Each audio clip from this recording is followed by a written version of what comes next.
ఇక ముఖ్యంగా ఫైనల్ ఇంకొక అంశం ఉంది, అది చేసి మనం ముగిద్దాం. చెప్పండి.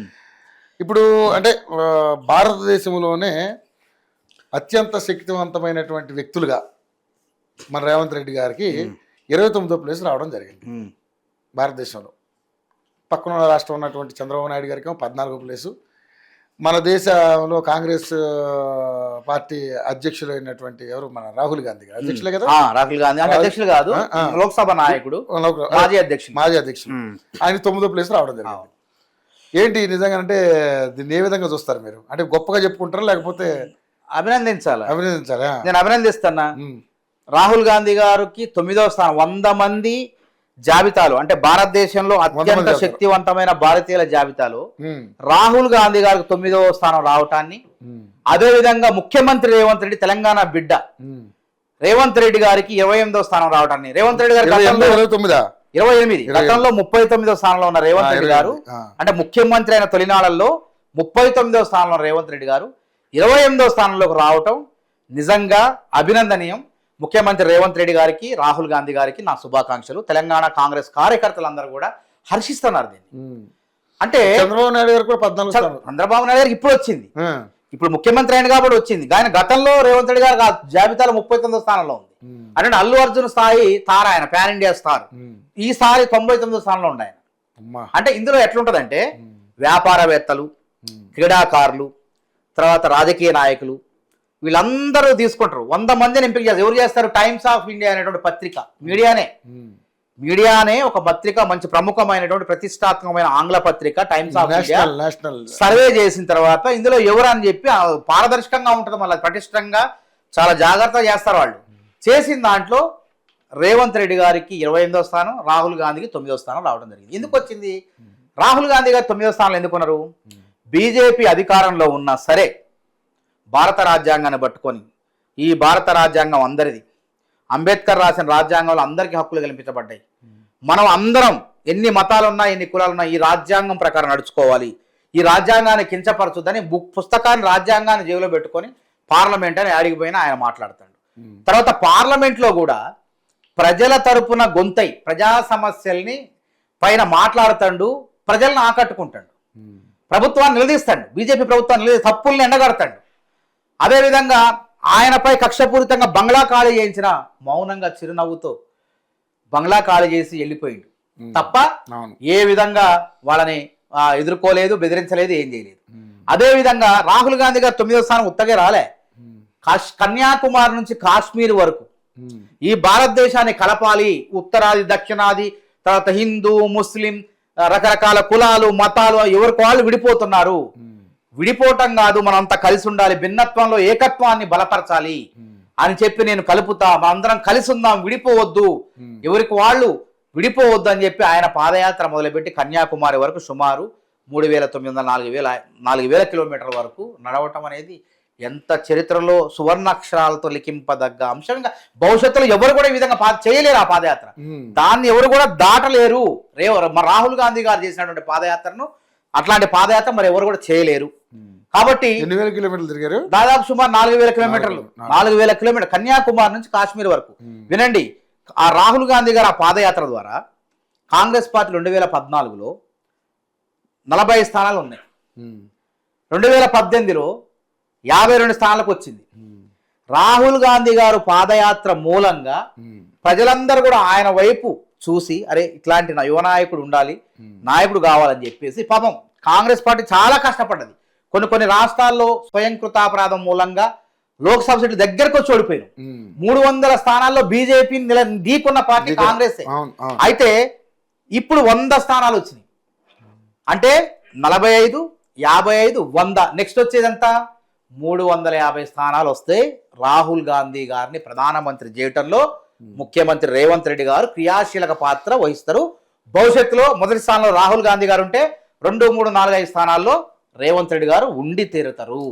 ఇట్లాంటి ప్రజాదరణ శక్తివంతమైన జాబితాలు, భారతీయ జాబితాలు తప్పకుండా. ఎందుకంటే చూడండి 39 నుంచి 29 వరకు వచ్చారు. అయితే రాహుల్ గాంధీ గారికి ఆ విధంగా వస్తుంది, మరి రేవంత్ రెడ్డి గారికి ఎందుకు వచ్చింది?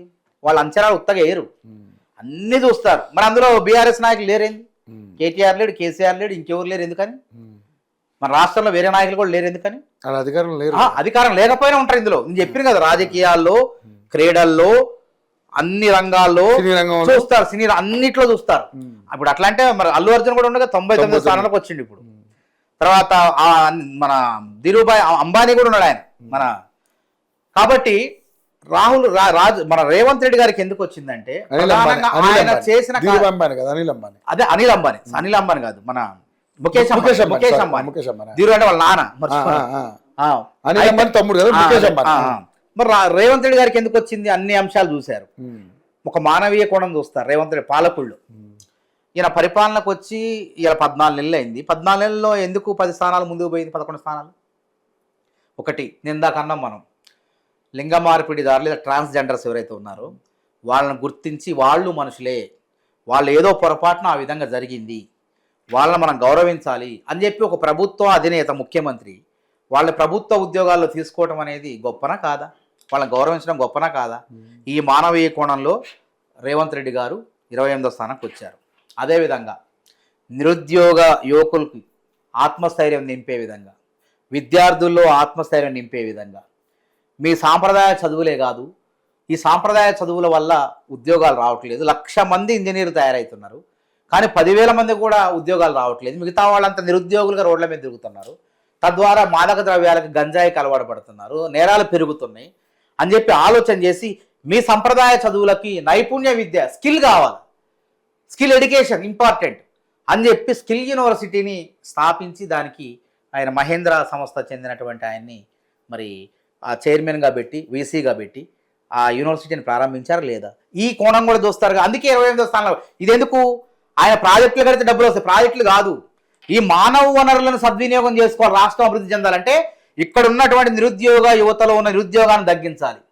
అదేవిధంగా రాంగలోనే ఏం చేసిండే గొప్ప పని, బీఆర్ఎస్ ప్రభుత్వం పరీక్షలు ఎందుకు పెట్టలేకపోయింది, ఎందుకు విఫలమైంది, ఎందుకు లీకులైనవి, ప్రశ్నాపత్రాలు ఎందుకు జిరాక్స్ సెంటర్లో దొరికినాయి అని ఆలోచన చేసిండు.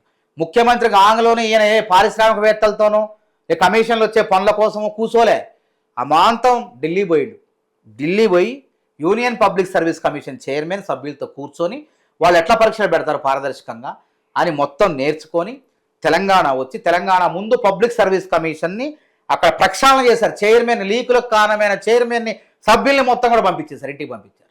ఇంటికి పంపి సమర్థమైన అధికారిని మహేందర్ రెడ్డిని, మిగతా సభ్యుల్ని, విద్యావేత్తలను అక్కడ పెట్టి గ్రూప్ 1 పరీక్షలు, గ్రూప్ 2 పరీక్షను మొత్తం పరీక్షలు పెట్టి దాదాపు 14 నెలల్లో కేసీఆర్ ప్రభుత్వం చెయ్యని వాళ్ళు ఇచ్చిన నోటిఫికేషన్ వాళ్ళైనా న్యాయపరమైన చిక్కులు పరిష్కరించారు. జీవో నెంబర్, సుప్రీంకోర్టు తీర్పు కట్టడానికి జీవో నెంబర్ 3 అంటే హారిజాంటల్ రిజర్వేషన్లు ఉండాలి ప్రతి నోటిఫికేషన్లను సుప్రీంకోర్టు ఇచ్చింది.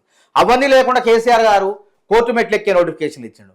అది ముందుకు పోదు, వెనక్కి పోదు. కోర్టు దగ్గర నువ్వు ఎందుకు ఈ జీవో నెంబరు, ఈ హారిజాంటల్ రిజర్వేషన్ విధానాన్ని ఆ నోటిఫికేషన్ ఎందుకు మెన్షన్ చేయలేదు, పెట్టలేదు, ఈ సుప్రీంకోర్టు తీర్పు విరుద్ధం కాదా అని మళ్ళీ కొట్టేస్తారు, మళ్ళీ మొదటికే వస్తుంది. కాబట్టి అట్లా కాకుండా రేవంత్ రెడ్డి గారు రాంగలోనే ఆ నోటిఫికేషన్లన్నీ కూడా జీవో నెంబర్ 3 చేసి హారిజాంటల్ రిజర్వేషన్లు అమలు చేసి న్యాయపరమైన చిక్కులు పరిష్కరించి 56,700 మందికి కొలువులు ఇచ్చిండు. అందులో లెక్చరర్ ఉన్నాయి, టీచర్ ఉన్నాయి. ఇప్పుడు గ్రూప్ 1 ఇవ్వబోతాడు, ఫలితాలు వచ్చినాయి. గ్రూప్ 2 ఇవ్వబోతాడు, గ్రూప్ 3 ఇవ్వబోతాడు. తర్వాత జాబ్ క్యాలెండర్, నిరుద్యోగుల చిరకాల వాంఛ. ఇప్పుడు గ్రూప్ 2, గ్రూప్ 3 నోటిఫికేషన్ ఉన్నాయి, రెడీగా ఉన్నాయి. ఏప్రిల్ ఎండింగ్ గానీ మొదటి వారంలో. ఈ వర్గీకరణ కోసం ఆగింది. కులగణన చేయడంలో కూడా రేవంత్ రెడ్డి ముందున్న రాహుల్ గాంధీ గారి ఆదేశాల మేరకు మొత్తం చట్టం అసెంబ్లీలో పాస్ చేసి ఆమోదించేశారు. కాబట్టి ఇంత జాబ్ క్యాలెండర్ ప్రవేశపెట్టి, చట్టబద్ధమైన జాబ్ క్యాలెండర్ ప్రవేశపెట్టారు. కాబట్టి టైమ్స్ ఆఫ్ ఇండియా పత్రిక రేవంత్ రెడ్డి గారికి 28వ స్థానం ఇచ్చింది. ఏ ముఖ్యమంత్రికి రాలే. చంద్రబాబు నాయుడు గారికి ఏంటంటే ఆయన సీనియర్ ఉన్నాడు, గతంలో ఆయన అనుభవజ్ఞుడు ఉన్నాడు, అంత ఆయనకి ఐటీ మీద కొంత పట్టు ఉన్నది, ఆర్థికంగా చదువుకున్నాడు, ఎకనామిక్స్ చదువుకున్నాడు. కాబట్టి 14వ స్థానం వచ్చింది. జగన్మోహన్ రెడ్డికి లేదు, రాలే. ఇప్పుడు రేవంత్ రెడ్డి గారికి ఎందుకు వచ్చింది? ఇంత కాలంలో అనుభవం లేకపోయినా ఈయన ఈ విధంగా ఈ సమస్యలను ఎదుర్కొని చేస్తారు. అదేవిధంగా 25 లక్షల మందికి రుణమాఫీ, 2 లక్షల రుణమాఫీ చేసి 20,650 కోట్లు చేయటం అంటే మాటలు కాదు. ఎందుకు గొప్ప అంటున్నాం అంటే ఇక్కడ ధనిక రాష్ట్రం కేసీఆర్ ప్రభుత్వం అప్పుల రాష్ట్రంగా మార్చేసింది. అప్పుల ఊబులో ఉన్న రాష్ట్రాన్ని అమాంతం అభివృద్ధి పదంలో నడిపేందుకు గజ ఈతగాడు లెక్క శ్రమిస్తాడు. గజ ఈతగాడు ఎట్లా శ్రమిస్తాడంటే ఇక ఆయన తీసుకురావాలి, ఎవరైతే తప్పిపోయారా లేకుంటే ఏమున్నాయో సముద్ర గర్భంలో ఏమున్నాయో వాటిని పైకి తీసుకురావాలి, ప్రాణం పోయినా పర్లేదు పైకి తీసుకురావాలి. అట్లా శ్రమిస్తాడు ఈ రాష్ట్రం కోసం. 18 గంటల పైనే అహర్నిశలు శ్రమిస్తాడు. అదేవిధంగా సంక్షేమ పథకాలు అమలు చేస్తాడు. ఒకటో తారీఖు రాగానే ప్రభుత్వ ఉద్యోగులకు జీతాలు ఇస్తాడు. అదేవిధంగా 54,74,000 మంది రైతుల ఖాతాల్లో రైతు భరోసా 4 ఎకరాల వరకు జమ చేసిండు ఇప్పటి వరకు. మిగతా జమ చేయబోతున్నాడు. అంటే ఇన్ని అప్పులు ఇన్ని ఇబ్బందులు ఉన్నా సరే ఈ రాష్ట్రాన్ని ఏ విధంగా అభివృద్ధి పదంలో ముందుకు తీసుకుపోతాడు. వీళ్ళ తలసరి ఆదాయం ఎంత తగ్గలే. వీళ్ళ అప్పుల ఊపిలో ఉన్న రాష్ట్రం తలసరి ఆదాయం తగ్గాల. కానీ 3,75,000 కోట్లకు 3,75,000 పైచీలకు తలసరి ఆదాయం పెరిగింది. తగ్గలే. కాబట్టి రేవంత్ రెడ్డి గారికి 28వ స్థానం పోయింది. ఇంకా అనేక అంశాలు, మహిళలకు సాధికారత. ఎవరండి మహిళలకి కాంట్రాక్టులు, మహిళా సంఘాలు, పొదుపు సంఘాలకు బస్సులు ఇస్తారండి, ఆర్టీసీ బస్సులు నిర్వహించుకోమని. అది రాయితీకి మన లోన్ ఇవ్వటం, రాయితీకి తర్వాత ప్రభుత్వమే ఆర్టీసీ డిపోలో ఆ బస్సులు పెట్టుకొని 70,000 రూపాయలు ఇవ్వటం, ఆదాయం చూపించటం.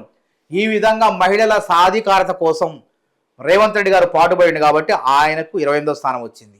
అదేవిధంగా క్రీడా విశ్వవిద్యాలయం, యంగ్ ఇండియా స్కిల్ యూనివర్సిటీతో పాటు యంగ్ ఇండియా స్పోర్ట్స్ యూనివర్సిటీ.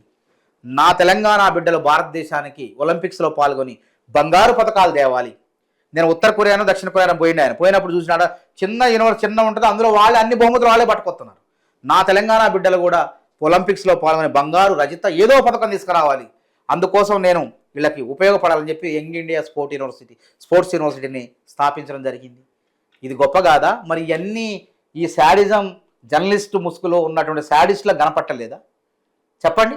అరే టైమ్స్ ఆఫ్ ఇండియా అనే పత్రిక ఎవరి పక్షం ఉండదు, అది అందరి పక్షాన ఉంటుంది. 100 మంది జాబితా రేవంత్ రెడ్డి స్థానం 39 నుంచి 28వ స్థానానికి వచ్చింది. తప్పకుండా రాహుల్ గాంధీ గారు మొదటి స్థానంలోకి వెళ్తారు. ఆ తర్వాత 4, 5, 6 స్థానాలు తప్పకుండా, ఇంకా 2వ స్థానం అన్నా పర్లేదు, రేవంత్ రెడ్డి గారు నిలుస్తారు భవిష్యత్తులో అని ఈ సందర్భంగా తెలియజేస్తూ రేవంత్ రెడ్డి గారిని, రాహుల్ గాంధీ గారిని మరొకసారి ఛానల్ ద్వారా అభినందిస్తున్నాను.